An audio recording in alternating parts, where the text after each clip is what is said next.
Hi everyone, in today's video we're going to be covering a subject that the most experienced drivers can still and do get wrong quite regularly. It's the choice whether to turn offside to offside or near side to near side.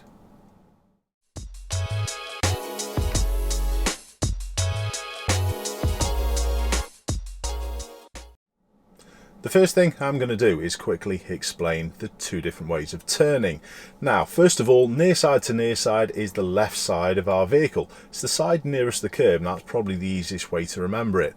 Turning in this manner allows traffic flow, but it also restricts the view from vehicles across the opposite side.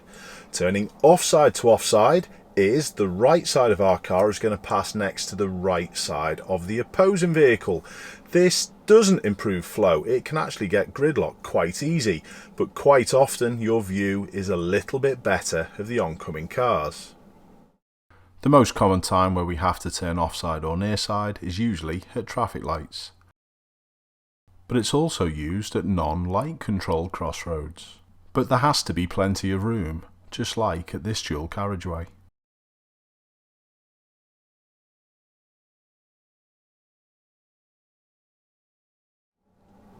You may very well know these ways of turning by different names. Sometimes they're called driver to driver, which is the offside to offside way, or passenger to passenger, which is the near side way of turning. That doesn't really matter. What we've got to make sure is that we are choosing the correct way to do it. Now, we're going to have a little drive round. I'm going to do a few different varieties of junction, and I'm going to try and explain a few things. And a lot of the footage that we're going to see from outside of the car is going to be on my new action cam. It's been sent to me by a Casso. It's the V50 Pro and it's the special edition, and it's a decent alternative to an expensive GoPro.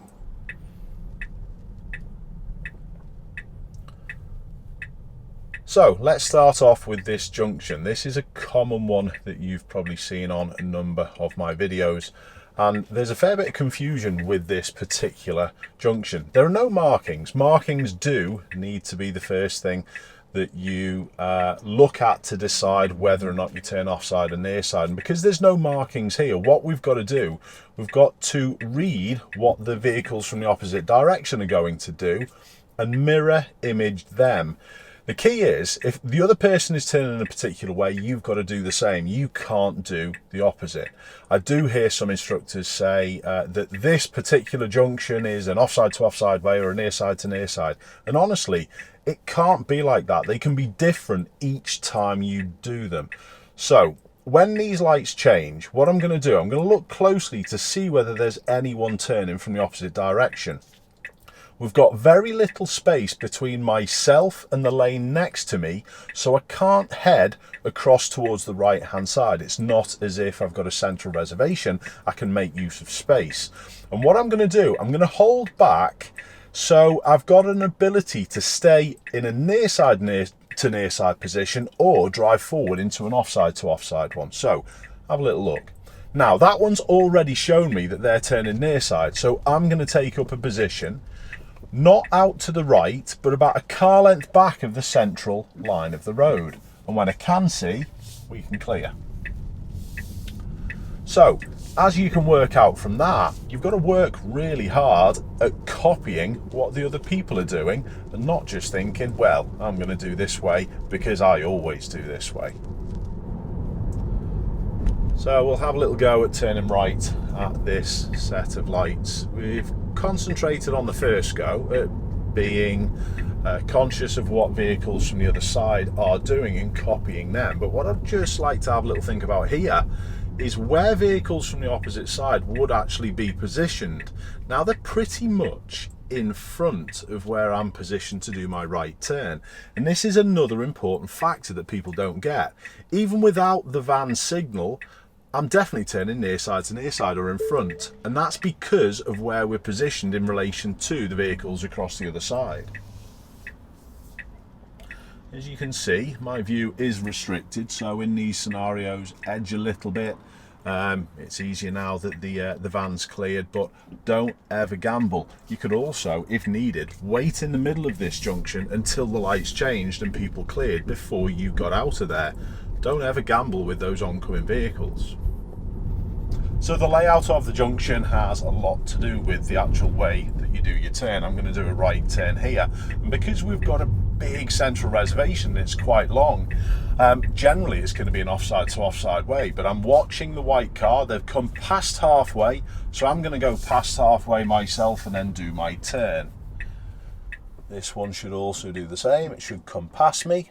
My exit road's clear, and notice my better view being in that side of the junction.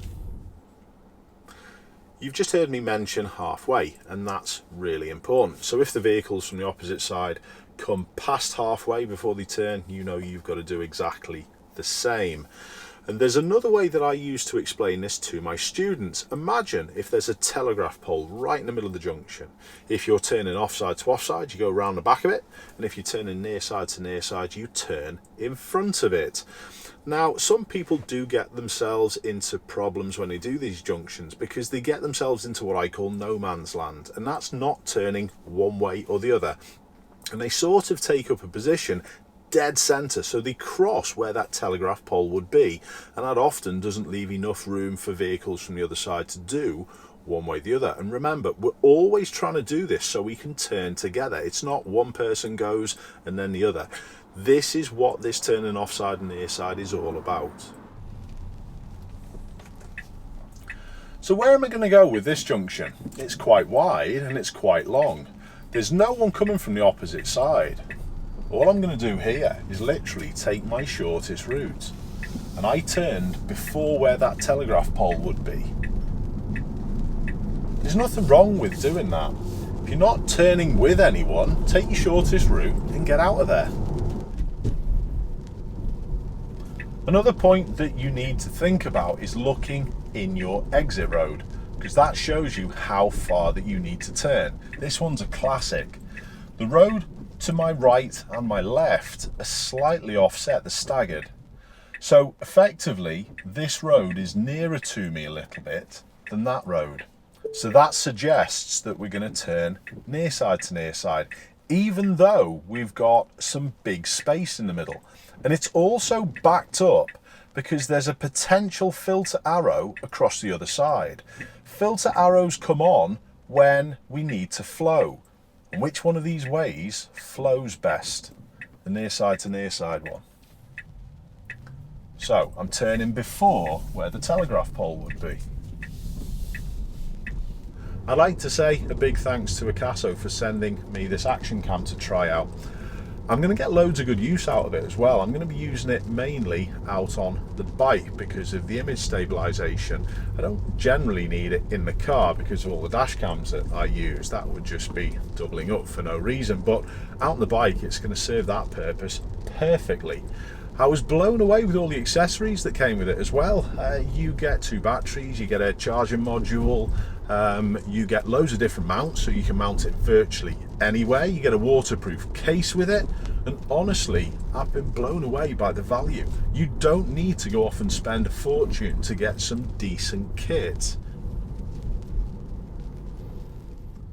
I often hear instructors, and I will add examiners, say that a particular junction needs to be done in a particular way, and that's just not the case. And this is a classic example. If there's no road markings, there's no right or wrong way to do it. But I've heard examiners at this specific junction say it should be offside to offside, but I disagree. There's a filter arrow, so that one should be near side because it can flow. But this is the problem, that people think that a particular junction needs to be done in a particular way. And honestly, that's the thing that causes most issues. What you have to do is have a flexibility to adapt your plan and change what you do depending on the situation. It could be totally different that time than it is the next. So you can't be that routine. I hope there's a few little points there that have helped, because honestly, we see many problems with this on our daily drives, and it gets me sometimes on how bad people can be with it. So let's all keep learning, you keep safe, and I'll see you soon.